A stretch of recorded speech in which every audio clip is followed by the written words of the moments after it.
আজকের ভৌতিক ছায়া চ্যানেলের পক্ষ থেকে রয়েছে এমন একটি গল্প যা প্রতিটি মায়ের, যিনি নিজের ভাগ্য, দারিদ্র্য, সমাজের কটু কথা সব কিছু উপেক্ষা করে ভালোবাসা দিয়ে পৃথিবীকে আলোকিত করেন। গল্পটির নাম অভাগা মা। গল্পটি সংগৃহীত হয়েছে গল্প পাঠে আমি অঞ্জলি। শিমুলপুর গ্রামের পশ্চিমে বিস্তীর্ণ ধানক্ষেত, মাঝখানে কাদায় ভরা সরু রাস্তা, আর তার এক প্রান্তে খড়ের ছাউনি দেওয়া একটা ছোট্ট ঘর। ঘরের মধ্যে থাকে সরলা, যার নাম শুনলে গ্রামের মানুষ একটু থমকে যায়। কেউ সহানুভূতিতে, কেউ বা কৌতুকে ফিস ফিস করে বলে ওঠে, ওই যে অভাগা সরলা।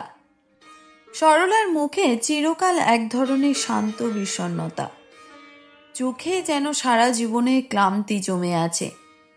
তার চুলে এখন আগে ভাগেই পাক ধরেছে, কিন্তু মুখে এখনো আছে এক রাস মায়া।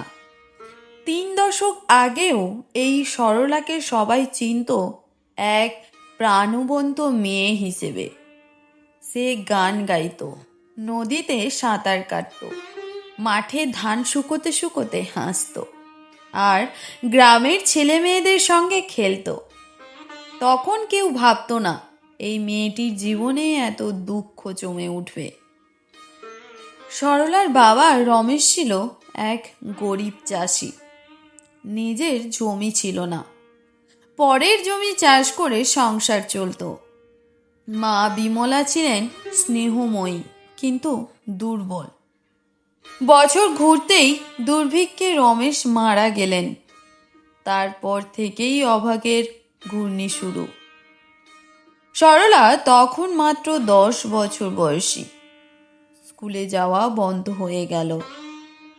সে অন্যের বাড়ি বাসন মাজত, কখনো মাঠে ধান কাটত, কখনো শুকনো কাঠ কুড়িয়ে আনত, কিন্তু মুখে হাসি হারায়নি। সবাই বলতো এই মেয়েটা বড় ভাগ্যবতী হবে। কিন্তু ভাগ্য যেন তার সঙ্গে শুরু থেকেই রুক্ষ আচরণ করছিল। বয়স যখন 18, তখন গ্রামেরই এক তরুণ হরিপদ তাকে বিয়ে করল। হরিপদ মিষ্টভাষী, পরিশ্রমী আর সৎ। তাদের সংসার ছোট হলেও সুখী ছিল। সকালে তারা একসঙ্গে মাঠে কাজ করত, দুপুরে নদীর ধারে বসে খেত, রাতে মাটির প্রদীপ জেলে গল্প করত।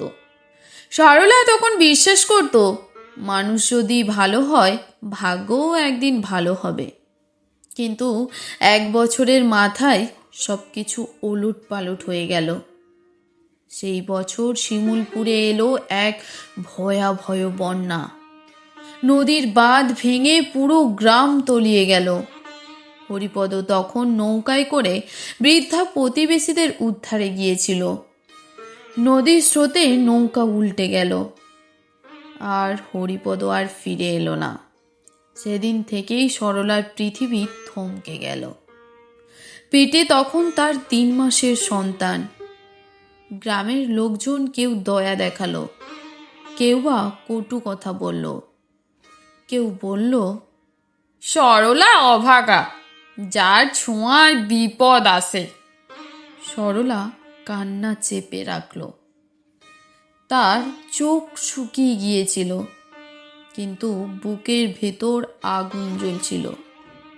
সে প্রতিজ্ঞা করল সন্তানকে মানুষ করবে, যেভাবেই হোক। দিন গড়াতে লাগলো। সরলা একাই সংসার টানতে লাগলো। নদী ভেসে যাওয়া ঘরটা আবার মাটি কেটে বানালো নিজের হাতে। শরীর ভাঙত, কিন্তু মন ভাঙত না।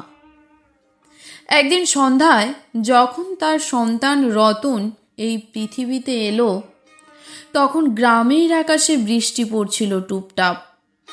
সেই শব্দের মধ্যে সরলা শুনল নিজের বুকের স্পন্দন, নিজের জীবনের নতুন অর্থ। সে শিশুটির দিকে তাকিয়ে বলল, তুই আমার আশীর্বাদ। তুই বাঁচবি, আমি তোকে দিয়ে আমার ভাগ্য বদলাবো। কিন্তু গ্রামের মানুষ তখনও হাসতো, বলতো, ওই যে অভাগা সরলা, এখন আবার অভাগা মা। এই নামটাই লেগে গেল তার সঙ্গে সারা জীবনের মতো। সরলা সকাল হতে না হতেই কাজে বেরিয়ে যেত। কারো ঘরে মাটির হাঁড়ি ভাঁজা, কারো খেতে আগাছা তোলা। কাজ শেষে যখন সন্ধ্যা নামতো, তখন তার কোলের বাচ্চা রতন কেঁদে উঠত ক্ষুধায়। সরলা মুখে হালকা জল দিয়ে বলতো, এই যে মা, আরেকটু ধৈর্য ধর, মা কিছু রাঁধছে। কখনো খাবার না থাকলে সে নিজে না খেয়ে ছেলেকে খাওয়াতো। রতন না খেলে আমার গলা দিয়ে জলও নামে না, বলতো সরলা। ধীরে ধীরে রতন বড় হতে লাগলো। সরলার একমাত্র আশা ছিল ছেলেটা মানুষ হবে, অন্যের মতো পড়াশোনা করবে, নিজের ভাগ্য নিজেই লিখবে। কিন্তু সমাজের কাঁটা তার সহজে ভাঙা যায় না। গ্রামের স্কুলে পড়াশোনার জন্য তাকে লড়াই করতে হয়েছে। মাস্টারমশাই একদিন সরলাকে বললেন, তোমার ছেলে ভালো পড়ে, কিন্তু বই কেনার টাকা কোথা থেকে আনবে? সরলা মাটির দিকে তাকিয়ে বলল, আমি কাজ করব প্রভু, দিন রাত কাজ করব, শুধু আমার ছেলেকে পড়তে দিন। বছরের পর বছর সেই যুদ্ধ চলল। রতন মাধ্যমিক পাশ করলো প্রথম বিভাগে। সরলা গর্বে কাঁদল। সেদিন প্রথমবার নিজের হাতে ছেলের জন্য নতুন জামা কিনল। সেই জামাটা ছিল নীল রঙের, সরলার প্রিয় আকাশের মতো। কিন্তু সমাজ কখনো মায়েদের সহজে শান্তি দেয় না। যখন সরলার ছেলে একটু বড় হলো, তখন কিছু লোক কুৎসা রটাতে শুরু করলো, ওই সরলা না জানি কেমন করে টাকা পায়, বলল কেউ কেউ। সরলা চুপ করে সহ্য করত। রতনও শুনত, রাগে ফুঁসত।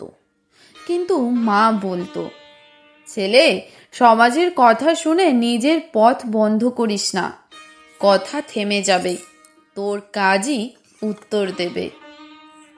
এই এক বাক্যই রতনের জীবনের মন্ত্র হয়ে গেল। ভোরের আলো তখনও পুরোপুরি ফুটে ওঠেনি। শিমুলপুর গ্রামের মাঠে হালকা কুয়াশা নেমেছে। সরলা উঠেছে অনেক আগে। আজ রতনের শহরে যাওয়ার দিন। মাটির চুলায় চা বসিয়ে সরলা ভাবছে, ছেলেটা আজ একা পথে নামবে, আমি কি ঠিক করছি? তার বুকের মধ্যে ভয় কাজ করছে, তবু মুখে হাসি রাখার চেষ্টা করছে। রতন তখন ব্যাগ গুছিয়ে নিচ্ছে, পুরনো ব্যাগটা, যা একসময় স্কুলে বই নিয়ে যেত। এখন তাতে ভরেছে 3 জোড়া জামা, একটা কম্বল আর 1 জোড়া ছেঁড়া জুতো। সরলা কাছে এসে বলল, সব নিয়েছিস তো বাবা? রতন মৃদু হেসে বলল, হ্যাঁ মা, তুই কাঁদিস না, আমি তাড়াতাড়ি টাকা পাঠাবো, একদিন তোকে শহরে নিয়ে যাব। সরলার গলা শুকিয়ে গেল। সে কিছু বলতে পারল না, শুধু ছেলের কপালে চুমুকে বলল, ভালো থাকিস বাবা, নিজের মতো করে জীবন গড়ে নে। রতন মাটির উঠোন ছেড়ে চলে গেল। সরলা অনেকক্ষণ দাঁড়িয়ে রইল, ছেলের পায়ের ধুলো দেখতে দেখতে। শহর যেন এক অন্য পৃথিবী। রতন আগে কখনো এমন উঁচু বাড়ি, গাড়ির হর্ন, ধোঁয়ায় ভরা আকাশ দেখেনি। সে কাজ পেল এক কনস্ট্রাকশন সাইটে, বিল্ডিং তৈরির মজুর হিসেবে। দিনে 12 ঘন্টা কাজ, হাতে মজুরি 200 টাকা। প্রথম দিকে শরীর ভীষণ কষ্ট পেত, হাতের তালু ফেটে যেত, পায়ে ফোস্কা পড়ত, কিন্তু রতনের চোখে ছিল স্বপ্ন, মায়ের ঘর নতুন করে গড়ে তোলা, তাকে নিয়ে শহরে থাকা, যেন কেউ আর অভাগা মা না বলে। রাত হলে সে ছাদের ধারে বসে আকাশ দেখত, দূরের তারাগুলোর দিকে তাকিয়ে বলতো, মা, আমি ঠিক আছি, তুই চিন্তা করিস না। প্রথম মাসের শেষে সে 500 টাকা পাঠালো বাড়িতে। চিঠিতে লিখল, মা, আমি ভালো আছি, শহর বড় অচেনা, কিন্তু কাজ শিখছি, এই টাকাটা দিয়ে তুই কিছু খেয়ে নিস, আমি তোর ঘরটা নতুন করে বানাবো একদিন। সরলা সেই চিঠি বুকে চেপে সারা রাত ঘুমাতে পারেনি। তার মনে হলো ছেলেটা সত্যিই বড় হচ্ছে। শহরের জীবন কঠিন। সকালে সূর্য ওঠার আগেই রতনের কাজ শুরু হতো। সিমেন্টের বস্তা টানা, ইট তোলা, রড বাঁধানো, একটাও কাজ সহজ ছিল না। তবু সে হাসত, কারণ মনে থাকতো সে কেন এসেছে। সহকর্মী লোকজন কেউ কেউ ছিল ভালো, কেউ বা নিষ্ঠুর। একজন মিস্ত্রি প্রায়ই বলতো, এই গাঁওয়া ছোকরা, হাত ঠিক করে ধর। কিন্তু একদিন রতন এমন নিখুঁতভাবে দেয়ালের প্লাস্টার করলো যে সবাই তাকিয়ে রইল। সেই দিনই তাকে 50 টাকা বাড়তি বকশিস দিল কন্ট্রাক্টর। সে টাকা দিয়ে রতন প্রথমবার নিজে একটি নতুন শার্ট কিনল, নীল রঙের, ঠিক যেমন তার মা একবার তার জন্য কিনেছিলেন। প্রতি সপ্তাহে সরলা চিঠি লিখত ছেলেকে। একদিন সে লিখল, বাবা, আমি ঠিক আছি, তোর পাঠানো টাকায় চাল এনেছি আর মাটির ঘরের ছাউনি মেরেছি। গ্রামের লোকজন এখন বলে সরলার ভাগ্য বুঝি বদলাচ্ছে। আমি হাসি না, শুধু তোর মুখটা মনে করি। রতন সেই চিঠি পড়ে কেঁদে ফেলেছিল। রাতের অন্ধকারে সে আকাশের দিকে তাকিয়ে বলল, মা, তুই কাঁদিস না, আমি তোর মুখে হাসি ফেরাবো। রতনের সঙ্গে কাজ করত আরও 2 যুবক, বাবুল আর শওকত। তারা শহরে অভ্যস্ত ছিল, রাতে সিনেমা দেখতে যেত, হোটেলে খেত। একদিন তারা বলল, রতন, তোকে নিয়ে আজ ঘুরতে যাব। এত কষ্টের পর একটু আনন্দ তো দরকার। রতন প্রথমে রাজি হয়নি, কিন্তু জোড়াজুড়িতে গেল। সেই রাতেই সে দেখল শহরের অন্ধকার দিক, মদ, জুয়া, ধোঁয়া আর প্রতারণা। পরদিন সকালে কাজে গিয়ে তার মাথা ভার লাগছিল। বাবলু হাসতে হাসতে বলল, এই হলো শহর ভাই, অভ্যস্ত হয়ে যাবি। রতন কিছু বলল না। তার চোখে ভেসে উঠল মায়ের মুখ, কুঁচকে যাওয়া হাত, ছেঁড়া শাড়ি। সে প্রতিজ্ঞা করল এই পথে কখনো যাবে না। একদিন কনস্ট্রাকশন সাইটে এলো নতুন এক ইঞ্জিনিয়ার, নীলাঞ্জন দা। তিনি রতনের কাজ দেখে মুগ্ধ হয়ে বললেন, তুমি খুব মনোযোগী, চাইলে শেখা চালিয়ে গেলে মিস্ত্রি থেকে সুপারভাইজার হতে পারবে। এই প্রথম কেউ রতনকে এতটা সম্মান দিয়ে কথা বলল। সেদিন রাতে সে ডায়েরিতে লিখল, মা, আজ বুঝলাম পরিশ্রম করলে মানুষ বড় হতে পারে। আমি আর থামবো না। এরপর থেকে সে কাজের ফাঁকে মাপজোক, ডিজাইন, ব্লুপ্রিন্ট এসব দেখা শুরু করলো। 2 বছরের মধ্যে সে সত্যি সাইট সুপারভাইজার হয়ে গেল। গ্রামে খবর পৌঁছালো, সরলার ছেলে এখন শহরে বড় কাজ করে। যারা একসময় বলতো অভাগা মা, তারা এখন মুখ ঘুরিয়ে বলে সরলা বোধহয় ভাগ্যবতী। সরলা শুধু মৃদু হেসে বলতো, আমার ভাগ্য নয়, আমার ছেলেটা পরিশ্রমে। বছরের শেষে রতন ছুটিতে গ্রামে এলো। সঙ্গে আনলো একটা সুন্দর শাড়ি মায়ের জন্য আর একটা ঘড়ি। সরলা শাড়িটা হাতে নিয়ে কাঁদলো। বাবা, আমি তো এমন কিছু পরতে জানি না। রতন হেসে বলল, তুই জানিস না মা, তোর মতো মায়ের গায়ে এই শাড়িটাই মানায়। গ্রামের মানুষ সেদিন সরলাকে অন্য চোখে দেখলো। কেউ কেউ এগিয়ে এসে বলল, তোমার ছেলে আমাদের গ্রামের গর্ব। সরলার চোখে জল এলো, কিন্তু এবার সেটা আনন্দের জল। কিন্তু সুখের দিন কখনো দীর্ঘ হয় না। রতন আবার শহরে ফিরে গেল বড় প্রজেক্টের কাজ নিতে। সেই প্রজেক্টের কাজ ছিল এক বিশাল ভবনের ছাদে। এক বিকেলে হঠাৎ প্রবল ঝড় উঠল। সবাই নিচে নেমে যাচ্ছিল। রতন তখনও এক কোণে লোহার রড বাঁধছিল। এক মুহূর্তের অসাবধানতায় পা পিছলে পড়ে গেল নিচে। শহর নিঃশব্দ হয়ে গেল। শহরের আকাশে সেদিন কালো মেঘ জমেছিল। বৃষ্টি পড়ছিল ঝমঝম করে, যেন প্রকৃতি নিজেই কাঁদছিল।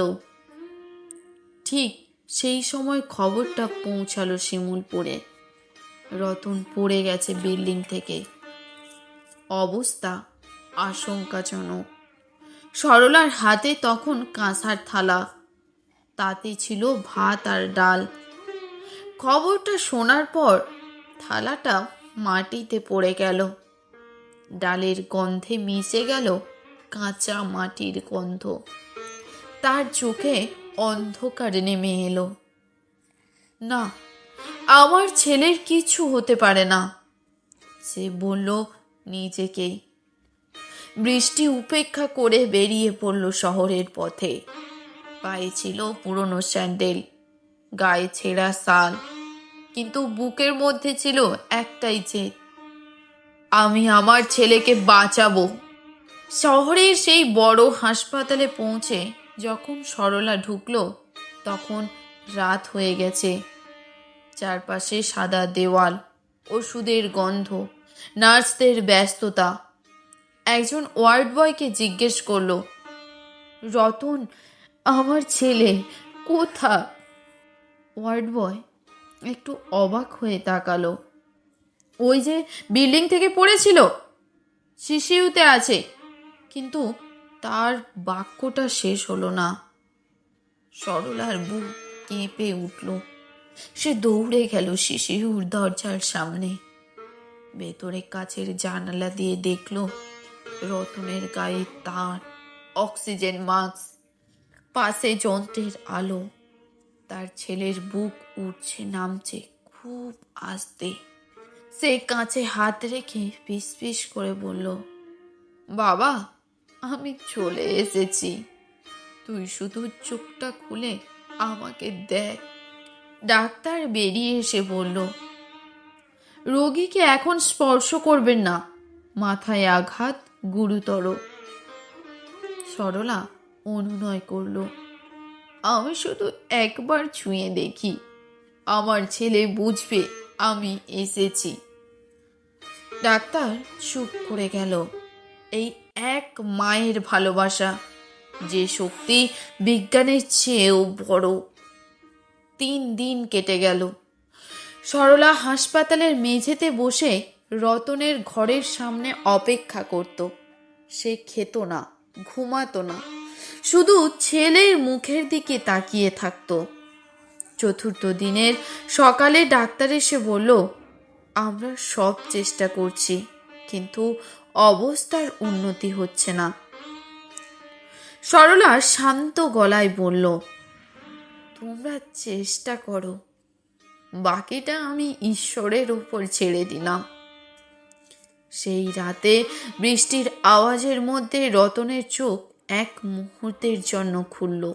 সে মাকে দেখল, হাসলো হালকা করে, আর ঠোঁটে অস্পষ্টভাবে বলল, মা। সরলা দৌড়ে গিয়ে তার হাত ধরল। আমি আছি বাবা, আমি আছি। কিন্তু সেদিনই ভোর রাতে যন্ত্রের আওয়াজ থেমে গেল। রতনের বুকের ওঠানামা বন্ধ হলো। সরলার পৃথিবীও থেমে গেল সেই সঙ্গে। যখন হাসপাতালের বাইরে থেকে রতনের নিথর দেহটা বের হচ্ছিল, সরলা শুধু একবার তার চুলে হাত বুলিয়ে বলল, তুই তো বলেছিলি আমাকে শহরে নিয়ে যাবি, এখন কোথায় যাবি বাবা? শহরের লোকেরা একটু দূরে দাঁড়িয়ে তাকিয়েছিল। কেউ দয়া দেখাচ্ছিল, কেউ বা সহানুভূতি, কিন্তু সরলার চোখে তখন শুধু শূন্যতা। সে বুঝল এই পৃথিবীতে মায়েরা একা আসে, একাই হারায়। রতনের দেহ নিয়ে যখন সরলা শিমুলপুরে ফিরল, গ্রাম নিস্তব্ধ হয়ে গেল। যারা একদিন বলতো অভাগা মা, আজ তারা মুখ নিচু করে তাকিয়েছিল। বাচ্চারা কৌতূহলে ছুটে এসে বলল, খোকা কই গো মা? সরলা উত্তর দিল না, শুধু রতনের কফিনের ওপর হাত রেখে বলল, আমার খোকা এখন ঘুমোচ্ছে। সেই রাতেই গ্রামের মাঝখানে তেঁতুল গাছের নিচে রতনের দেহ দাফন করা হলো। চাঁদ উঠেছিল মেঘের ফাঁকে, যেন আকাশ নিজেই কেঁদে ফেলছে। পরদিন সকালেই গ্রামের কয়েকজন বলল, সরলার জীবনে শান্তি নেই, সত্যি অভাগা। কিন্তু পাড়ার মাস্টারমশাই বললেন, না, সে অভাগা নয়, সে মা, যিনি মৃত্যুকেও বুকে নিয়ে বাঁচেন। সরলা কিছু বলল না। সে প্রতিদিন ভোরে ছেলের কবরের পাশে গিয়ে বসত, ফুল রাখত, মাটি ছুঁয়ে বলতো, বাবা তুই নিশ্চিন্তে থাক, আমি এখনো আছি। কখনো কাঁদত, কখনো নিঃশব্দে হাসত। তার মুখে তখন এক অন্যরকম প্রশান্তি। সময়ের সঙ্গে গ্রামের মানুষ সরলাকে নতুন চোখে দেখতে শুরু করলো। তারা বুঝতে পারল এই নারী আসলে অভাগা নয়, সে ত্যাগের প্রতীক। স্কুলের শিক্ষকরা ঠিক করলেন, নতুন স্কুল ঘর তৈরি হলে নাম রাখা হবে রতন ভবন। উদ্বোধনের দিন সরলাকে বিশেষভাবে ডাকা হলো। সে পুরনো শাড়ি পরে এলো, হাতে কয়েকটা গাঁদা ফুল। যখন তার নাম ঘোষণা হলো, সবাই উঠে দাঁড়িয়ে হাততালি দিল। সরলা মঞ্চে উঠে বলল, আমি গরিব, অশিক্ষিতা, কিন্তু আমি মা। আমার ছেলেটা আমাকে শিখিয়েছে ভালোবাসা মানেই শক্তি। তার চোখ দিয়ে তখন টপ টপ করে জল পড়ছিল, কিন্তু সেই জল ছিল গর্বের। সেই দিন থেকে সরলা নিজের জীবনের অর্থ খুঁজে পেল নতুন ভাবে। সেই গ্রামের গরিব মায়েদের নিয়ে একটা ছোট সংগঠন গড়ল, রতনের আলো, যেখানে অনাথ গরিব বাচ্চাদের পড়াশোনার ব্যবস্থা করত।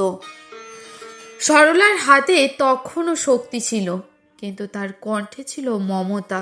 সে বলতো, আমি অভাগা নই, আমি সেই মা যার বুকের দুধে স্বপ্ন জন্মায়। বছর পেরিয়ে গেছে অনেক। শিমুলপুর গ্রামের সেই ছোট্ট কুঁড়ে ঘর এখন একটু বড় হয়েছে। দেওয়ালে চুনকাম, ছনে ঢাকা ছাদের বদলে টিনের ছাউনি। বাড়ির আঙিনায় ফুল গাছের সারি, জুই, গাঁদা, তুলসী সব মিলিয়ে এক প্রশান্ত পরিবেশ। আর সেই ঘরেই থাকেন এখন বুড়ি সরলা, যাকে একসময় সবাই অভাগা মা বলতো। তার মুখে এখন শান্তির রেখা, চুল পাকা সাদা, তবুও চোখে আছে সেই চেনা মায়া।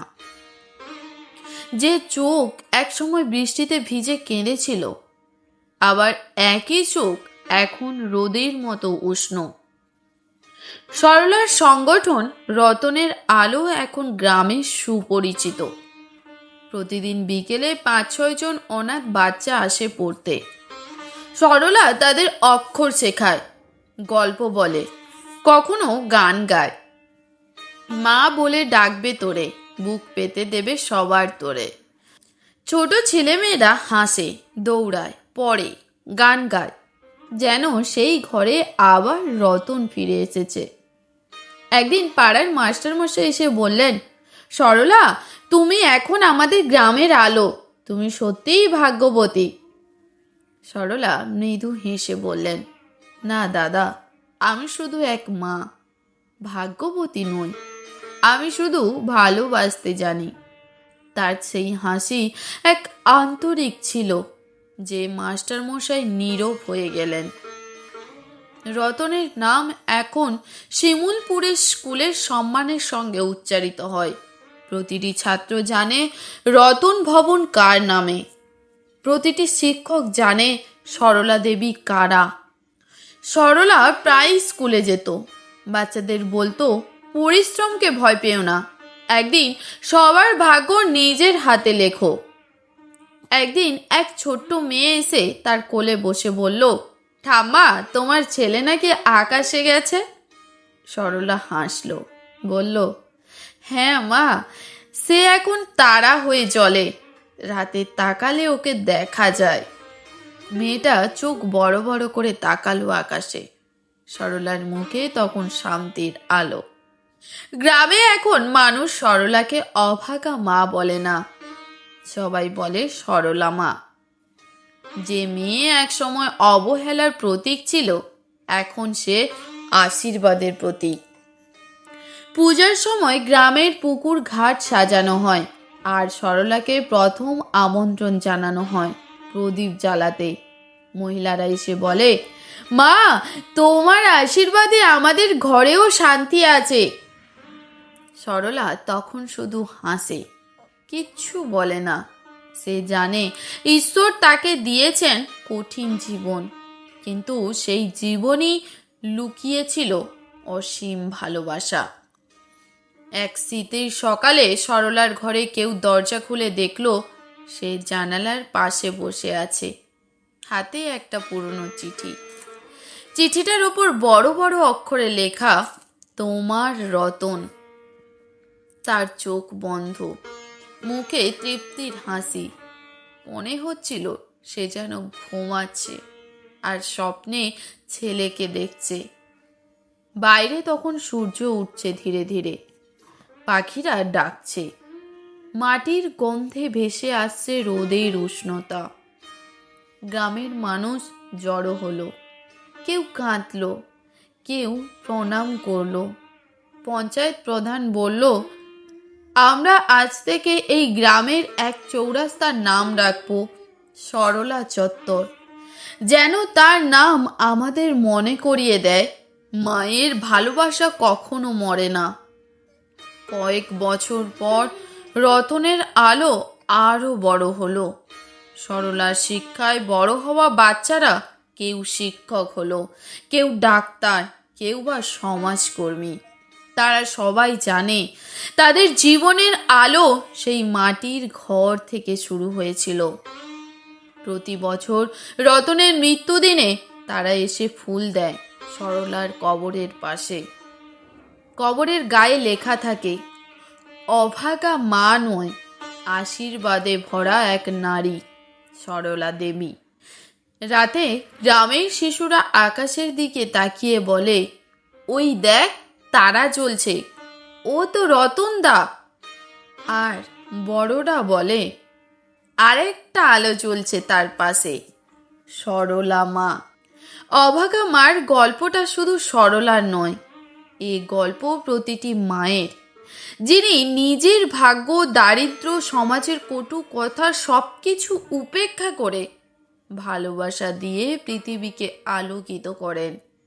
একজন মায়ের হৃদয় হয়তো ভাঙে হাজারবার, কিন্তু সেই ভাঙনের মধ্যেই জন্ম নেয় শক্তি, জন্ম নেয় আলো। আর সেই আলো ছড়িয়ে পড়ে প্রজন্ম থেকে প্রজন্মে। জীবনের প্রতিটি কোণে। সরলার মতো মায়েরা কখনো মরে না, তারা থেকে যান প্রত্যেক সন্তানের হাসিতে, প্রত্যেক চোখের জল মুছে দেওয়ার আশ্বাসে, আর প্রতিটি হৃদয়ে যেখানে মায়ের নাম আজও পবিত্র।